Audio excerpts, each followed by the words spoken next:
Hello, everyone, and welcome to some optional information related to light and electrons. So again, if you're listening to this, feel free to still take notes and kind of do stuff as usual. The only difference is that there's no assessment or assignment related to these notes. But I think you will find it interesting. So let's go ahead and get started. The objective for today is to explain 3 different topics related to light: photoelectric effect, lasers, and the Doppler effect. So go ahead and turn that into an EQ so you kind of have your guide of what you should know when you are done or what you should be able to answer. And let's get into it. Here we go. Let's start with something called the photoelectric effect.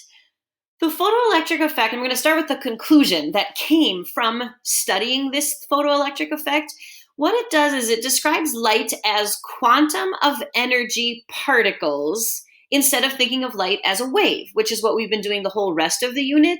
So think of like little pieces of energy that come out from a light source, and those are called photons. So instead of it being a wave pattern, there's like little pieces of energy, and those are referred to as photons. A photon is just a small amount, some measurable amount of light energy. So that is what the focus of the photoelectric effect is. So we're not thinking about light as waves, we're thinking about light as energy, like little pieces of energy, actually. So I start with the conclusion because that kind of helps set up the rest of what I want you to know. So here's what the photoelectric effect does. It says that electrons are ejected by metals when certain light shines on them.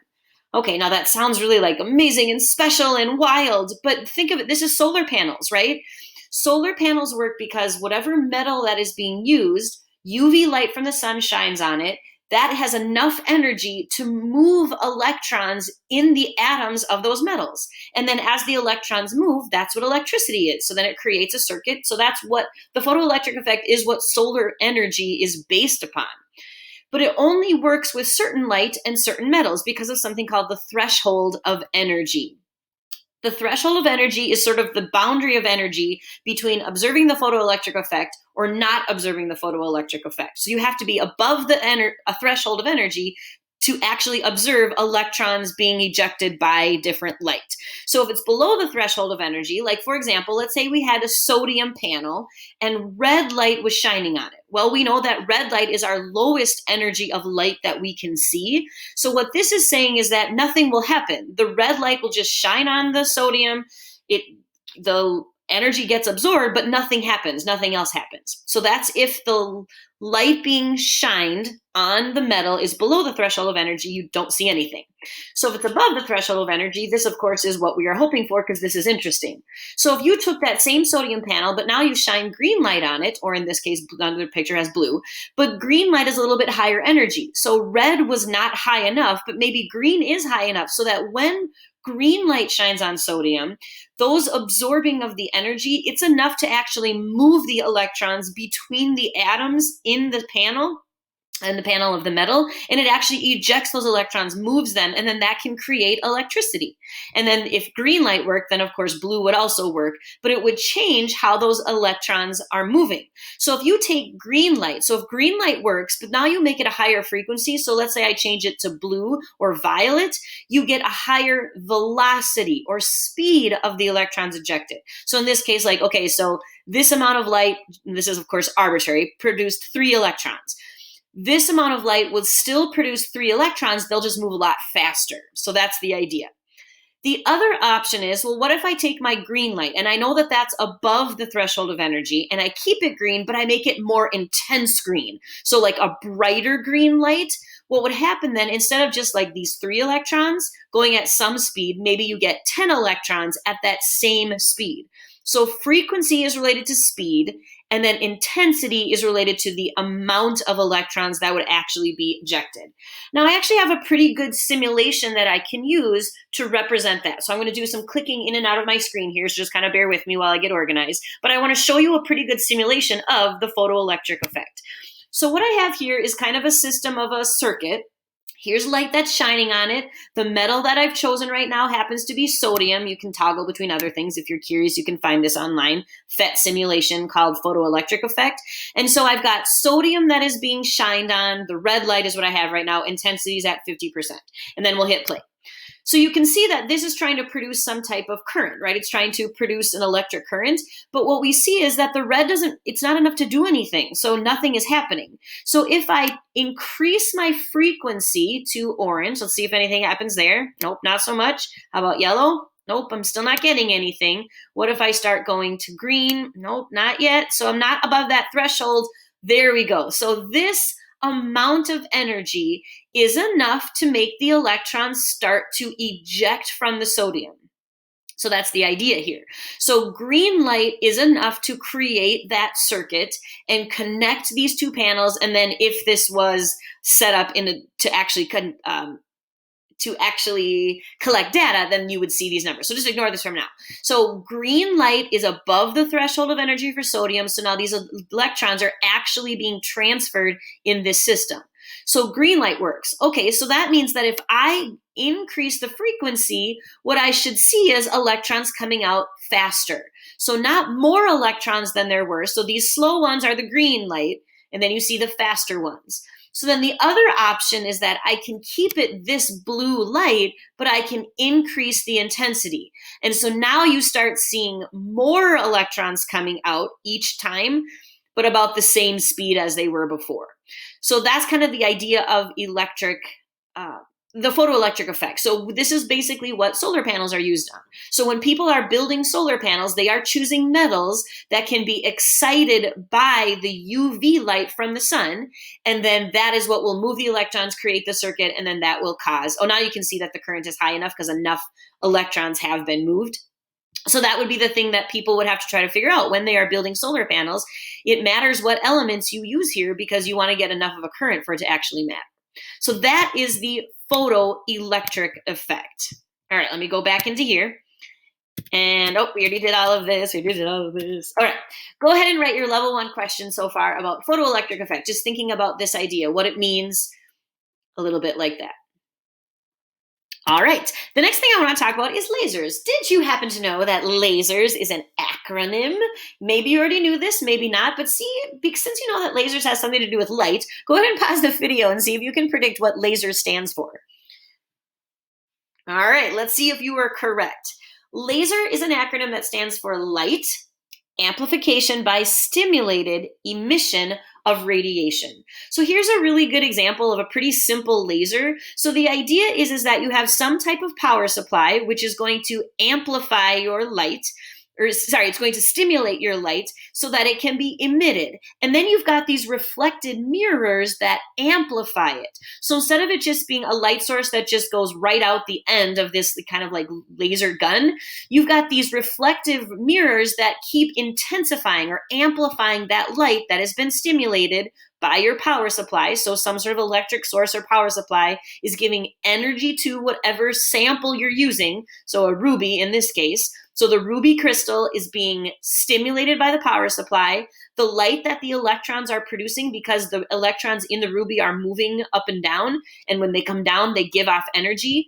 That light is being amplified, and then the radiation is being emitted out the end, and that's your laser beam. So that's what a laser is, related to light and electrons and those kinds of things. And then, of course, now that that's a really, really intense beam of light, that's an intense beam of energy that can be used for cutting, very precise, small things. It can get into small places, high energy, quick things for cutting. So that's kind of the benefit of that. And that's it. That's all I have on lasers. So go ahead and do your level 2 Costa question. All right, and then the last thing I want to talk about is the Doppler effect. So the Doppler effect you might have heard of related to sound. It's that thing where, like, if you're standing on a sidewalk and like a siren drives by you, or you're stopped at a stoplight in your car and a siren drives by you, it's that change of pitch that you hear because the sound waves are moving with the object. So that's the Doppler effect as related to sound. It's that that sound. Wasn't that an amazing impersonation of a Doppler effect sound wave? I think you loved it. Okay, but we're not talking about the Doppler effect related to sound, though the effect is similar. So the general idea of the Doppler effect is the apparent change of wavelength when an object is moving relative to the observer. So red shift happens when the source is moving away from the observer. So if we're talking about light, this would be that the idea is that the wavelength would appear longer if the object was moving away. And then the opposite would be if the observer is standing still and the object is moving closer, the light source would start to have a shorter wavelength. So if we could see it, it would be whatever original color it was, it would go more towards blues and purple. In this case, whatever original color it was, it would go towards the oranges and reds. And so that's sort of the idea behind the Doppler effect, which again is a little bit strange. So I just kind of I have this little video really quick that just kind of gives you a visual of what that would look like. So go ahead and just watch this for just a few moments. Oh, just a second, we'll find it.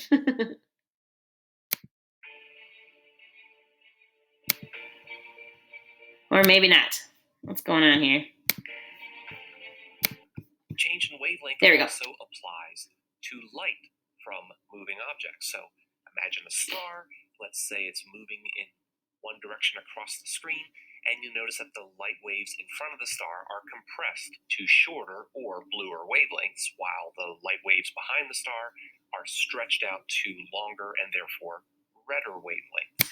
Okay, so that's just a quick video. Sorry about the mess up at the beginning. But that's just a quick, just video idea of what this would look like if you could see it versus hearing it. So this idea of shifting of the observed wavelength has to do with the fact that an object is moving. Okay, so why do we care about this? Here's my connection. The connection is between Doppler effect and astronomy. The Doppler effect is how scientists have concluded that the universe is expanding, which is a huge deal because it's hard to observe that if you're sitting in the middle of it in your planet. So here's how we know.